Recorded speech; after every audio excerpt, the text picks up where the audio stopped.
কোনো মেয়ে যদি পিতামাতার অবাধ্য হয়ে গিয়ে বিয়ে করে এবং পিতা রাগান্বিত হয়ে ত্যায্য করে তবে তা জায়েজ হবে কিনা? আমি বিবাহ করতে চাই, আমার দুই ভাই বিবাহের ক্ষেত্রে পাত্রের শুধু স্ট্যাটাস এবং চাকরি দেখে, পরেশগারিতার কোনো গুরুত্ব দেয় না। আমার অনেক বিবাহ বাতিল হয়েছে, এজন্য আমার ভাইদেরকে নসিহা দিন। কোনো মেয়ে যদি পিতামাতার অবাধ্য হয়ে গিয়ে বিয়ে করে এবং পিতা রাগান্বিত হয়ে ত্যায্য করে তবে তা জায়েজ হবে কিনা? উক্ত কন্যাকে সম্পদ হতে বঞ্চিত করা হয়েছে, বর্তমানে পিতা মৃত, এখন ভাইদের করণীয় কি সম্পদ ও সম্পর্কের ব্যাপারে? ভাইরা আমার, তেজ্য পুত্র করা বলতে কোনো কিছু ইসলামে নাই। ইসলামে রক্ত সম্পর্কেও কাউকে কখনো ত্যাগ করা যায় না। আত্মীয়তার সম্পর্ক রক্ষা করা কি সুন্নত না ফরজ? কোন যুক্তিতে নিজের সন্তান হোক, ভাই বোন হোক, চিরকালের জন্য ত্যাগ করলাম, এটা করা জায়েজ নাই। অভিমান করতে পারেন, অভিমানের মেয়াদ সর্বোচ্চ 3 দিন। সর্বোচ্চ কয়দিন? লা ইয়াহিল্লু লিমুসলিমিন আইয়াহজুরা আখাহু ফাওকা সালাসি লায়াল। 3 দিনের বেশি কোনো মুসলমানের সাথে আপনি সম্পর্ক ছিন্ন করে থাকা জায়েজ নয়। অতএব 3 দিন রাগ করে থাকতে পারেন। এরপর আস্তে আস্তে আপনি কথা বেশি না, আবার একটু একটু বলেন, একটু অভিমান করে থাকেন শাসনের নিয়তে, তাকে কথা না বলে থাকলেন, সেটা করতে পারেন। কিন্তু ত্যায্য করে দিলেন, সম্পদ থেকে বঞ্চিত করলেন, এ অধিকার নাই। যত বড় অন্যায় করে সে অন্যায় করলে আল্লাহর কাছে দায়ী হবে, তাই বলে আপনি সম্পদ থেকে বঞ্চিত করতে পারেন না। কোনো বাবা যদি এটা করে যান, তার মৃত্যুর পর সন্তান ছেলেরা যারা আছেন তারা মেয়েকে বাবা বঞ্চিত করলেও ওই সম্পদে মেয়ের যতটুকু হক আছে ততটুকু মেয়েকে ফেরত দিতে হবে, না হলে এই ভাইরাও কিন্তু গুনাহগার হবে আল্লাহর কাছে। কবরে মাটি দেওয়ার সুন্নাহ কি? আমাদের এদিকে প্রচলিত আছে দাঁড়িয়ে দিতে বাধ্য করে। আসলে নিয়ম কি? কবরের মাটি দাঁড়িয়ে দিতে হবে এমন কোনো কথা নাই। কেউ বসে দিলেও দেওয়া যাবে, দাঁড়িয়ে দিতে হবে এমন কোনো বাধ্যবাধকতা নাই।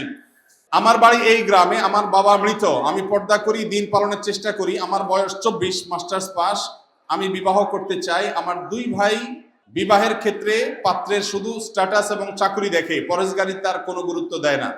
আমার অনেক বিবাহ বাতিল হয়েছে, এজন্য আমার ভাইদেরকে নসিহা দিন। আপনার একদিনই বোন।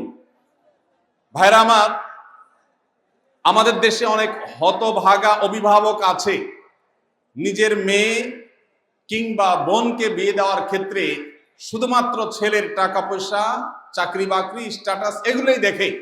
ছেলে ভালো মানুষ কিনা, আল্লাহ ভীরু মুত্তাকি কিনা, পরহেজগার কিনা, নামাজি কিনা, হালাল হারাম মেইনটেইন করে কিনা, সে বিষয়টা দেখে না। নবীজি সাল্লাল্লাহু আলাইহি সাল্লাম বলেছেন, তুনকাহুল মারআতু লিআরবাঈন।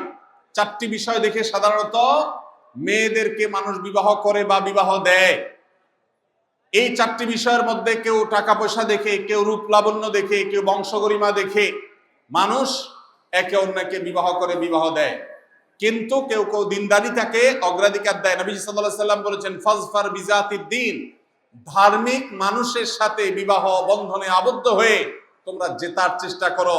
তুমি যদি বিবাহ করে তোমার বিবাহের প্রকৃত সার্থক বিবাহকে করতে চাও, বিবাহের যদি লক্ষ্যকে তুমি পূরণ করতে চাও, তাহলে সত্যিকার অর্থে সফল হতে হলে তোমাকে অবশ্যই দিনদারিতাকে অগ্রাধিকার দিতে হবে। এই বোনের ভাইরা যদি এই মাহফিলে থেকে থাকেন, আপনাদেরকে আমি বলছি, আল্লাহকে ভয় করেন। মনে রাখবেন, চাকরি বাকরি, স্ট্যাটাস এগুলা কোনোটা সংসারে শান্তি আনে না। শান্তি আনে মানুষের ব্যক্তিত্ব, ভালো মনুষ্যত্ব। ভালো মানুষ হলে উপার্জন একটু কম হলেও, সামাজিক তথাকথিত স্ট্যাটাস একটু নিচে থাকলেও সংসার সুখের হবে। আর যদি ভালো মানুষ না হয়, যত বড় স্ট্যাটাস হোক, যত বড় চাকুরে হোক, কখনো সেখানে শান্তি আসবে না। এজন্য আল্লাহকে ভয় করেন এবং দিনদার পাত্র দেখে নিজের বোন মেয়েকে বিয়ে দিবেন। আমাদের মেয়ের বাবারা এখন আর পাত্র দেখে না, তারা টাকার বস্তার সাথে মেয়ে বিয়ে দিতে চায়। মেয়ের বাবারা এখন আর ছেলে দেখে না, তারা দেখে টাকার বস্তা।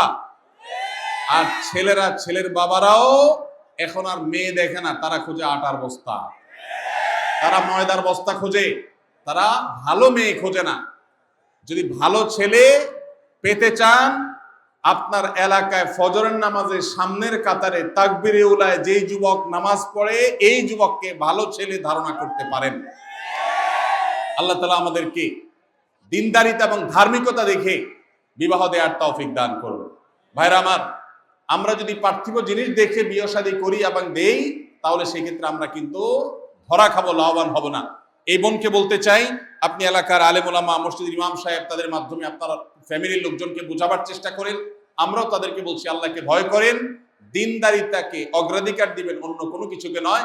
ইনশাআল্লাহ শান্তি হবে। ঘরে ঘরে বিবাহ ভাঙছে, দাম্পত্য কলহ হচ্ছে, কারণ আমাদের কাছে এখন ভালো মানুষের চাইতে পয়সাটা বেশি দরকারি, আমাদের চাইতে এখন ভালো মানুষের চাইতে ভাবসাবটা বেশি দরকারি। কোন চাকরি করে সেটা আমরা দেখি, সে মানুষটা ভালো কিনা সেটা আমরা দেখি না। আল্লাহ আমাদেরকে হেদায়েত দান করুন।